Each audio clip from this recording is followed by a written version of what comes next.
გაიგეთ? ხო. ნუ ბზრიანე ბალიკო! მე ძალიან ბევრს ვშრომობ. მოგესალმებით. თქვენ ისევ ჩემს არხზე ხართ, მე თეკო შენკენი ვარ და დღეს გადავწყვიტე მოგიყვეთ იმ 25 ძვირფასი პროდუქტის შესახებ, რომელსაც აღარ ვიყიდი არასდროს. ეს პროდუქტები არის ბესტსელერი, თქვენც ალბათ ძალიან გიყვართ და არა მარტო თქვენ, როგორი მსოფლიოში ძალიან ბევრი ადამიანს უყვარს და თუ რატომ აღარ ვიყიდი, დღეს ამას გავიგებთ. მანამდე არ დაგავიწყდეთ ჩემი გვერდის გამოწერა და ამ ვიდეოს დალაიქებო.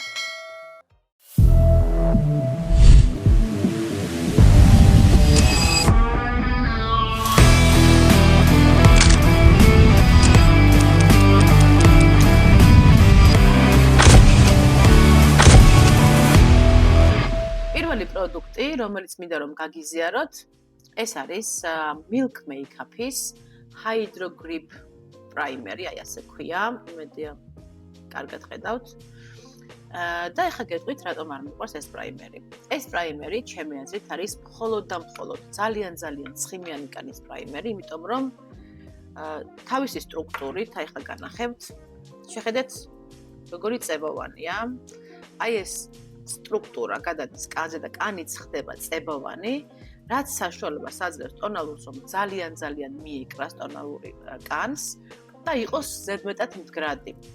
იმ შემთხვევაში, თუ მაგალითად ამ პრაიმერს გამოვიყენებთ არა ძალიან ცხიმიან კანზე, მაგ შემთხვევაში ტონალურიც ხდება აი ასეთი ძალიან მდგრადი და ან აღარ მოძრაობს ტონალური და ამ შემთხვევაში არ მიყვარს ასეთ ტონალურზე მუშაობა, სტრუქტურა ეცვლება, ძალიან მყარდება მოკლედ და როგორც ვკითხარით, არასოდეს აი დიდი ზომაც მაქვს და არც იმასა და არც ამას არ ვიყენებ, ორივე ასე დევს და დევს, ასე რომ მოკლედ არ ვიცი, მე არ შემიყვარდა არასოდეს და არასოდეს აღარ ვიყიდი ამ პრაიმერს. მიზეზით აგიხსენით, ასე რომ დანარჩენი თქვენ გადაწყვეტეთ.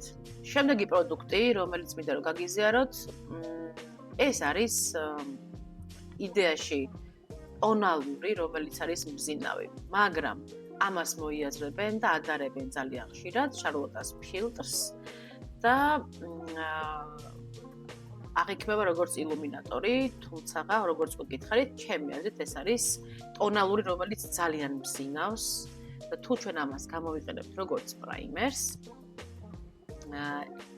არ ვიცი, რა ტექსტურა უნდა შეინარჩუნოს კანმა, მე ხა თქვენ განახებთ, როგორი ტექსტურა აქვს ამას, ეს არის როგორც უკვე განახეთ ELF-ის, როგორ ქვია, Halo Glow Liquid Filter, ფილტრიო აწერია, მაგრამ არ ვიცი, ხა იმედია დაინახავთ, რა სისქის ფილტრზე მაქვს ლაპარაკი და აი ამას რომ კიდევ ზევიდან ტონალურს წაუსვავ, კანზე რა მოხდება, ხო წარმოგიდგენიათ.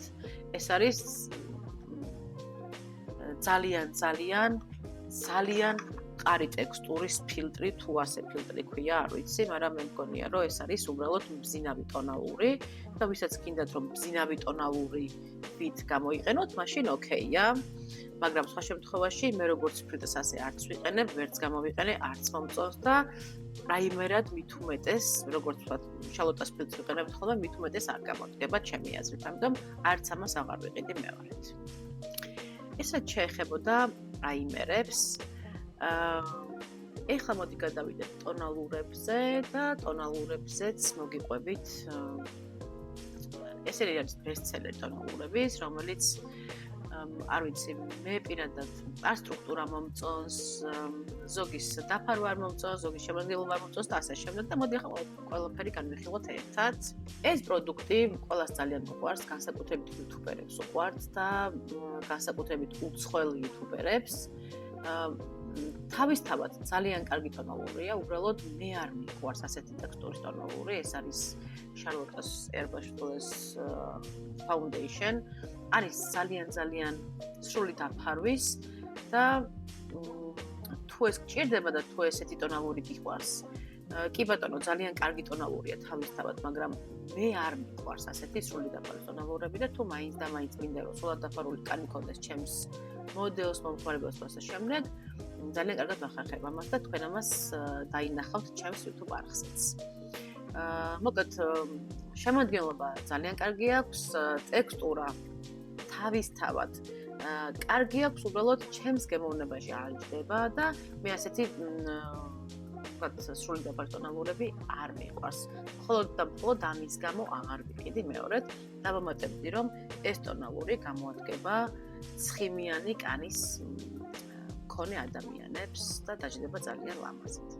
შემდეგი ეს არის Saint Laurent-ის აი ეს ახალი ტონალური, ამის წინაც მქონდა და წინაზეც იგივენაირად მქონდა, ის იყო მატი და ამას glow დაუმატეს უბრალოდ.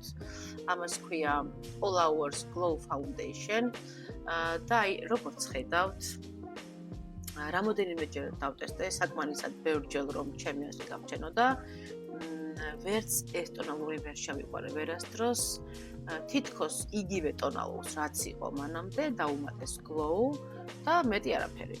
და რაღაცა იმათს რომ glow დაუმატო და რაღაც გამოდის, აი ესეთი ცოტა გაუგებარი ტექსტურა აქვს, ამიტომ დიდად არ მომწონს. არ შემიყვარდა, აღარ ვიყიდი ამის გამო. ეს ტონალური თავისთავად კომბინირებულ კანზე და ცხიმიან კანზე ნორმალურად წავა, უბრალოდ მის ტექსტურა მაინც არის ჩემთვის მისაღები, მოკლედ ამის გამო აღარ ვიყიდი არც ამ ტონალურს კიდევ ერთხელ. შემდეგი ტონალური, რომელიც ასევე არ მიყვარს, არ შემიყვარდა და აღარ ვიყიდი, ეს არის Dior-ის Forever ოღონდ მატ. არც ეს ტონალური აღარ მიყვარს, იმიტომ რომ არის ძალიან ცოტა ტალახივით, თუ გინდათ განახებთ. სიტყვაზე მენდეთ ხოლმე, მაგრამ მაინც შეხედეთ.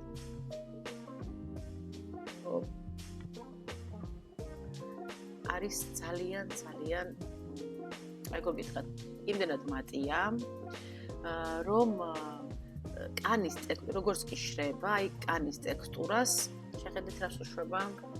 აი შეხედეთ, რომ შრება, აი კანის აი ესეთ ტექსტურას აჩენს, არ ვიცი მან რამდენად ჩანს, მაგრამ აი კანის ყველა დეფექტს აჩენს აბსოლუტურად.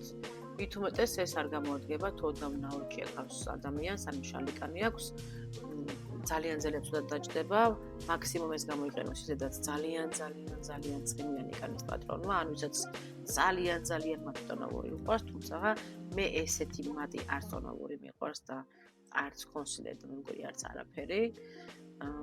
მე მიყვარს, როცა კანს ეტყობა თავის ტექსტურა, ცხიმიანი კანია, თუ მშრალი კანია, უნდა კანის სილამაზე არ იქნებოდეს საუცილებლად, ამიტომაც არც ამ ტონალურს აღარ ვიყიდი მეორედ. შემდეგი ესეც ძალიან ცნობილი luxury ბრენდია, რა თქმა უნდა, და ძალიან მიყვარს ეს ბრენდი და ბევრი რაღაც მიყვარს ამ ბრენდის, მაგრამ ვერაფრით ვერ შევიყვარე. აი ეს ტონალური, ეს არის Hourglass-ის Ambient Soft Glow Foundation. Soft Glow კი აწერია, მაგრამ რაღაცნაირად ჩდება შრალად ძალიან და ვერც ერთი კანის ტიპს ვერ მოვუხდინი. აი ვერც ერთი კანის ტიპს ახლა განახებთ ხელზეც. აი ტალახივით იზილება, არ ვიცი როგორ აღიხსნათ, მაგრამ აი როგორც ტალახი, ისე იზილება. და იგივენაირ ტექსტურას აკეთებს, რასაც წეღან ჩიოდი Dior-ზე. აი კანიც კი არ ხდება, აი არ ვიცი, ცოტა უაზროდ სრული დაფარვის ტონალურია. აი შეხედეთ იგივენაირ კანის ტექსტურას აკეთებს, აი შეხედეთ. როგორ ახლა ჩანს, მე. ამიტომ ამ ტონალურსაც ჩემი უარი, არც ამ ტონალურს აღარ ვიყიდი არასოდეს. გადავიდეთ შემდეგ ტონალურზე და შემდეგი ტონალური ძალიან მიყვარდა სხვათა შორის და ჩემზე ვხმარობდი ხოლმე ხშირად, მაგრამ არ ვიცი ტექსტურა შეუცვალეს ამ ტონალურს თუ რამე დაუმატეს, თუ მოკლედ არ ვიცი რა მოხდა, მაგრამ აი არასოდეს აღარ შრება კანზე, მე ფუნჯი არ მოწონს, ეს არის საუბრობ მაკის Face and Body-ზე. რა თქმა უნდა, ეს არის წყალს დამზადებული ტონალური, მაგრამ როგორ გითხრათ,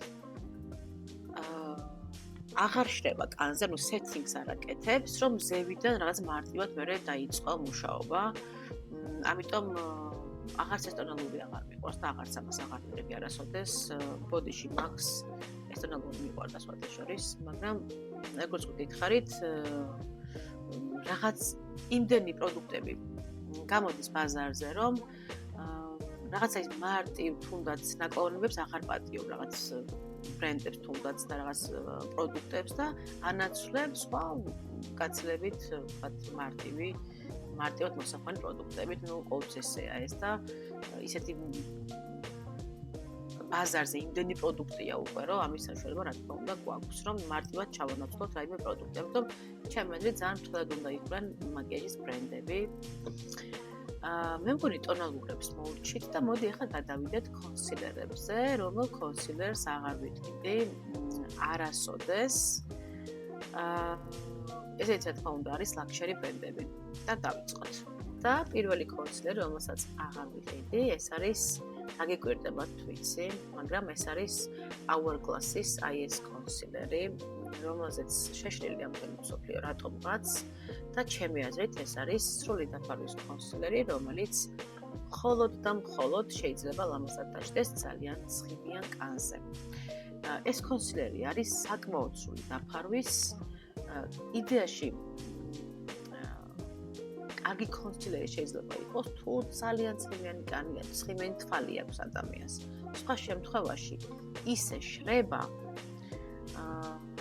რომ აჩენს ყველა ნაოჭს, აი შეხედეთ აი ეს ტექსტურა, რასაც ეს კონსილერი აკეთებს.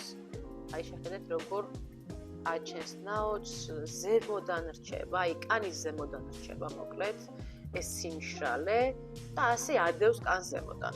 მე არავითარ შემთხვევაში არ მიყვარს კანის ეს ეფექტი. არ ამგონია ვინმეს უყვარდეს ან ლამაზი იყოს საერთოდ.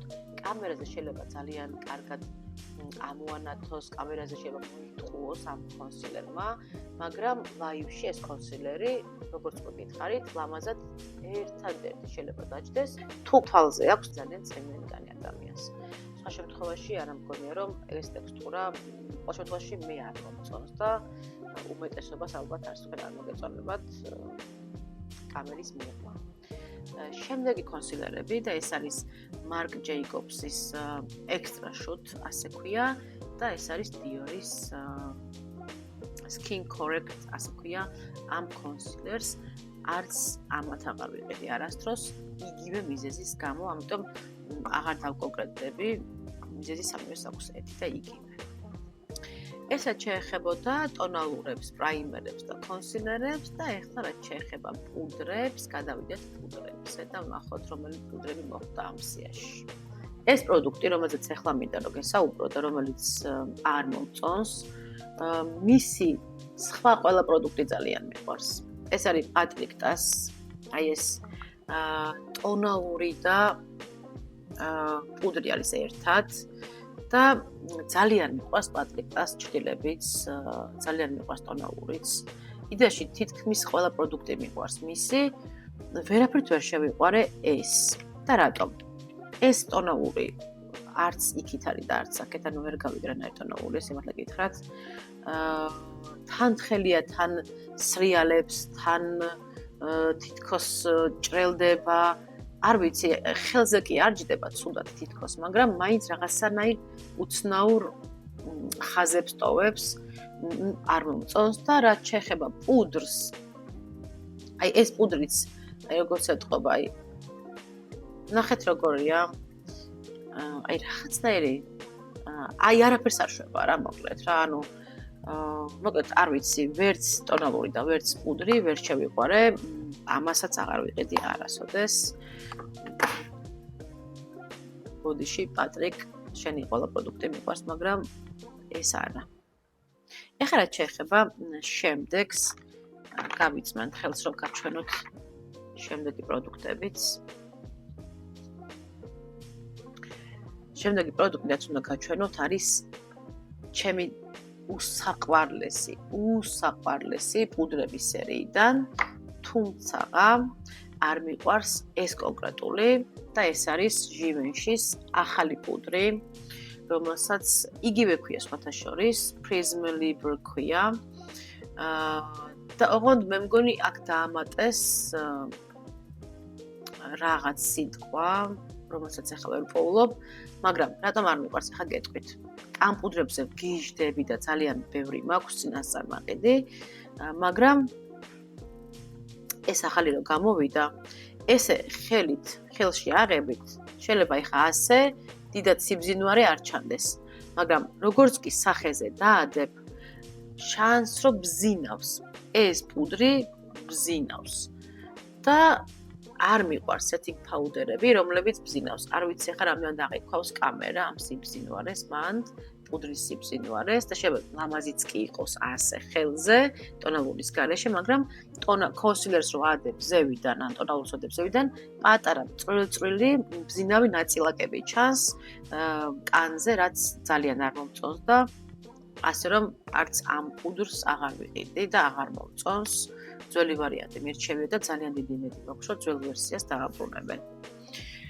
შემდეგი setting powder, რასაც ხშირად მეკითხებიან ხოლმე და ეს იყო ერთ-ერთი ძალიან ბესტსელერი პუდრი და რომელსაც შეუცვალეს ტექსტურა, მაგრამ მაინც ვფიქრობ ძალიან აშრობს კანს.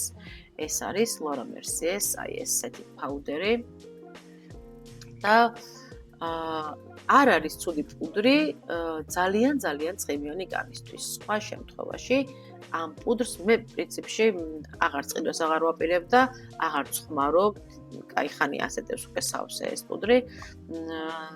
ჩემი აზრით უკვე დღევანდელი ტექსტურებისთვის მით უმეტეს საკმაოდ შალი პუდრია და არც ამას აღარ ვიყიდი ამის გამო.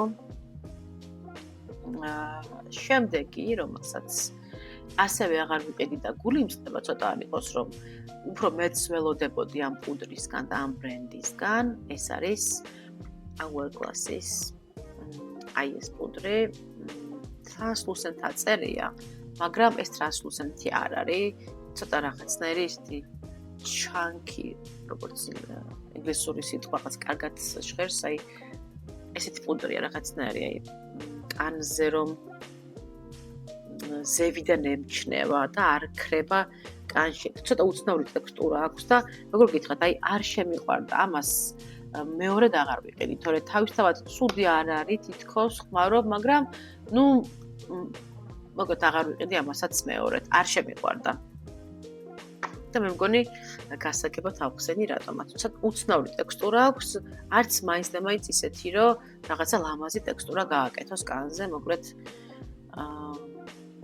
ესაც შეეხებოდა პუდრებს და მოდი გადავიდეთ უკვე ბრონზერებზე. ბრონზერზე, რომელსაც ახლა ვისაუბრებ და რომელსაც ასევე აღარ ვიყიდი.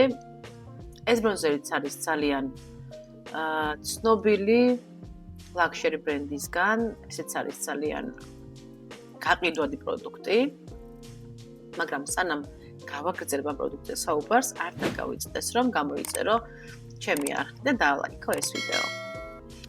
ბრონზერზე, რომელსაც ვსაუბრობ, ეს არის შარლოტას ბრონზერი და მოგეხსენებათ, ვიცი, რომ ძალიან გაყიდვადია და ძალიან ცნობილია, მაგრამ არც ეს არ მომწონს და არ ვიცი, შეიძლება იმიტომ, რომ მე ძალიან მიყვარს მაგალითად Chanel-ის ბრონზერი და ძალიან მარტივი მოსახმარია. შეიძლება იმიტომ, რომ ეს ბრონზერი ცოტა უფრო უცნაურად, აი ხა განახებთ, უცნაურად ნაწილდება და თითქოს ჭრელდება, რაღაც ადგილებში რჩება, ბევრი რაღაც ადგილებში ნაკლები და რაღაც სპეციალური კანის ტექსტურა ჭირდება, რომ თანაბრად გაიშალოს ეს პროდუქტი. და ჩემი აზრით პროდუქტს არ უნდა ჭირდებოდეს კანის შერჩევა, პირიქით უნდა იყოს ეს როგორც წესი. ამიტომ არ ვიცი, არც ეს ბრონზერი არ შემიყვარდა და არც შარლოტას ამ ბრონზერს კიდევ ერთხელ აღარ ვიყიდი, მიუხედავად იმისა, რომ ორი მაქვს. ეხლა შემდეგი ასევე არის შარლოტას პროდუქტი სხვათა შორის. ოღონდ ამაზე მეტად მომწონს ის პროდუქტი, ის არის თხევადი ბრონზერი ვიტყოდი და არა კრემოვანი. უბრალოდ ამ შემთხვევაში არ მომწონს შეფუთვა. აი, კატასტროფული შეფუთვა აქვს ჩემი აზრით. ეს არის ძალიან პერსონალური მოხმარებისთვის. თვითონ პროდუქტიც სიმართლე გითხრათ ცოტა ძალიან თხელია, მაგრამ კიდევ ვთქვი, მაგრამ ბოდიში აღარ ვიტყვი, გადავეჩვევი გვერდებით. თხელია ეს პროდუქტი გაცილებით, ვიდრე ის ბრონზერი, თუმცა ვიტყოდი, რომ იმას მაინც მირჩევია, მაგრამ ამას მართლა შეფუთვის გამო აღარ ვიყიდე. ძალიან პერსონალური შეფუთვა აქვს, სხვაზე სახმარად არის. ძალიან გადმოდის ამაში, ხელი მესწრება, მე ხელს წავიწმიდა, მამას წავიწმენთ, მოკლედ კატასტროფული შეფუთვა აქვს, ამიტომ არც ამას აღარ ვიყიდე. კიდევ ერთხელ.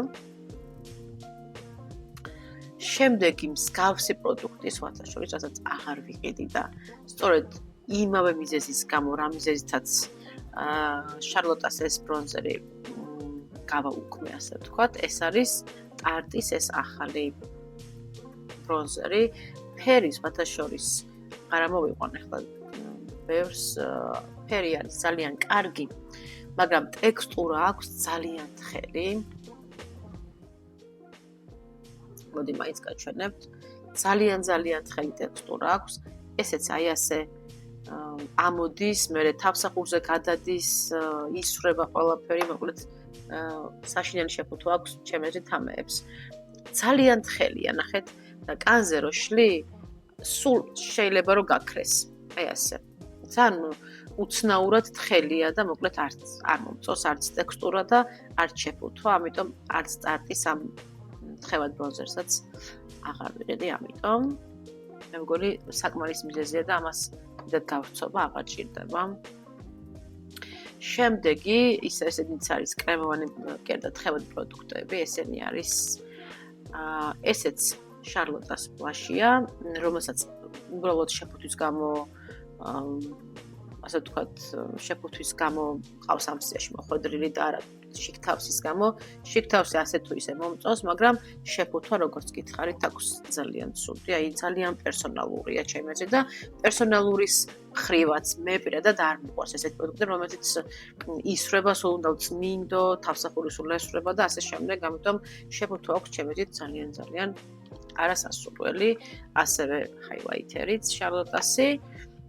და აქვე მივაყოლებ, რადგან კრემოვან პროდუქტებზე საუბრობდი, აქვე მივაყოლებ Rare Beauty-ს, აი ამ კრემოვან ჭრილს, რომელიც არის ძალიან ლამაზი ფერი, მაგრამ ძალიან ჭრელდება, არათანაბრად ესმევა, მე არ ნაწილდება კარგად, აი შრება ეგრევე, აი როგორც ვთქვი, არც კი თითიც კი არ აბლენდავს, აი როგორც ხედავთ და ზევიდან მუშაობა მე ძალიან რთულია ამაზე, ამიტომ ეს კრემოვანი ჭრილიც Rare Beauty-ს არაფრად არ ვარ გამტარცვა და რა თქმა უნდა არც ამას აღარ ვიყიდი კიდევ ერთხელ.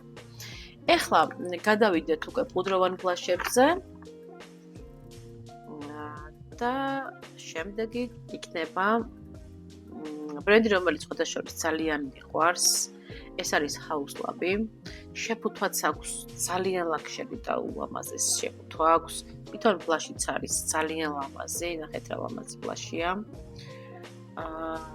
ფერი ძალიან ლამაზი, უბრალოდ არის ზედმეტად პიგმენტური. აი ერთი ფუნჯის დაწება საკმარისია, რომ აი შეიძლება დაგელაქო, შეიძლება ორივე ლოყაზე გიყოს ერთი პატია დაწება და არ მიყვარს ესეთი ძალიან პიგმენტური პროდუქტები, იმიტომ რომ ძალიან ცუდი მოსახმარია და ძალიან რაღაცა დრო უნდა დაუთმო, უნდა დაამუშაოს, შესაბამისი ფუნჯი უნდა აიღო, სასურველია რომ თმის იყოს ეს ფუნჯი, რომ სინთეტიკა შეიძლება ბევრი პროდუქტი აიღოს და უკეთ ძალიან პიგმენტურია და ამიტომ არ მომწონს. ამიტომ სხვა ფერები ამიტომაც აღარ ვიყიდე, თორე შეფუთვაც ძალიან მომწონს და ეს ბრენდიც ძალიან მიყვარს. შემდეგი არის One Size-ის აი ეს საშინელ შეფუთვიანი პროდუქტი.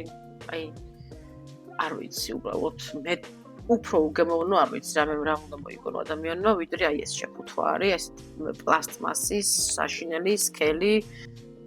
პირიქით, მეიქაპ არტისტის პროდუქცია უნდა იყოს თხელი, რაღაც ესეთი მარტივად ჩაალაგო ქეიში, ეტეოდეს თუნდაც კოსმეტიკაში, კოსმეტიკის ჩანთაში, როგორც არის, პატარა ჩანთაშიც კი. მოკლედ, არ ვიცი, კატასტროფული შეფუთვა აქვს. რაც შეეხება შიგ თავს, იდეურად არ არის ცუდი, კრემოვანი, პუდროვანი და ტოპერია, ბლაშ ტოპერია რაღაცა ჰაილაითერის მსგავსი, მაგრამ არ მიყვარს, არც ეს პროდუქტი მომწონს, იმიტომ რომ ძალიან პიგმენტურია, არც ეს ბლაში და არც ეს ტოპერი. ზედმეტად პიგმენტურია, აი ზედმეტად. გარდა იმისა, რომ შეფუთვა აქვს კატასტროფული, უბრალოდ არც აღარ ვიყიდი არასოდეს. გადავიდეთ თვალის ჭრილებზე. ეს არის ფატმაგრათის აი ეს თვალის ჭრილები, შეფუთვა ძალამაზი აქვს, ბრენდი გადასარევი, ძალიან მიყვარს, ფატმაგრათი როგორ შეიძლება ვიზაჟიც არ გიყვარდეს. მაგრამ აი ეს პალიტრა არის, არ ვიცი, მარტო ეს ფერი მომწონს აქ.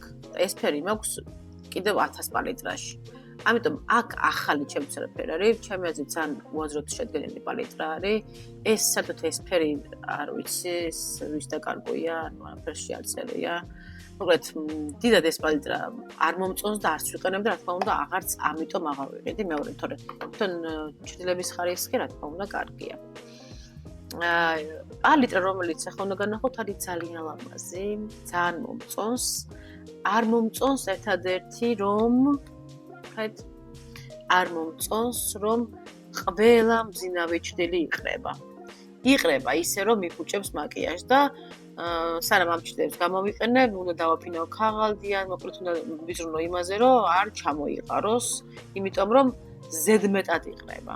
ანუ ამ ხარისხის და ამ ფასის ჭრილები ასეთ ჩემი აზრით არ უნდა იყრებოდეს, გავიგე რომ ყველა ჭრილი იყრება, ასე თუ ისე, მაგრამ სიტყვაზე ახლა ფატმაგრათის ჭრილები თუნდაც მძინავი, რა თქმა უნდა არ იყრება ისე, როგორც თქვათ ესენი იფხნება რაღაცნაირად. და აი ხელსაც რო წაუსვალ, ხო, აი ხელზეც კი, აი შეხედეთ, აი ესე ემართება ამ ჭრილს. ამიტომ ჩემი აზრით ამ ფასიანი ჭრილები ასე არ უნდა შვებოდეს და მხოლოდ ამიტომ აღარ ვიყიდი ამას მეორედ.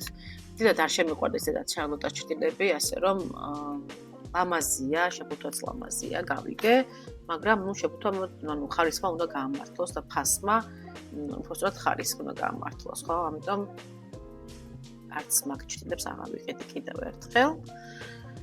ერთხელაც საკმარისი იყო რომ ვიყიდე. ამ ვიდეოსთვის ბოლო პროდუქტი ეს არის ნატაშა დენონას ეს ლიმიტირებული გამოშვება თვალის ჭრილების, რომელიც ასევე ვერ შევიყვარე ვერასდროს. ეს ბლაში, რომელიც აი აქ ჩანს, ჭრელდება კანზე. ეს ჰაილაითერის, არ ვიცი, დიდი ვერაფერი ჰაილაითერი ვერ არის და ეს ჭრილებიც აქაც არაფერი ისეთი ჭრილები ვერ არის, რომ მოკლედ არ ვიცი, არც ამ პროდუქტს აღარ ვიყიდი მეორედ. ნატაშას ჭრილები ძალიან მიყვარს და ბევრი მაქვს, მაგრამ ეს პალიტრა მგონია, რომ ცოტა გაუმართლებელია და ამაში გადახდელი პულიც გაუმართლებელია. ასეთი იყო ჩვენ დღევანდელი ვიდეო. იმედია თქვენთვის საინტერესო იყო ეს ინფორმაცია. არ დაგავიწყდეთ, ჩემი არხი გამოიწეროთ და მოიწეროთ ეს ვიდეო. გემშვიდობებით მომავალ ვიდეომდე. დროებით.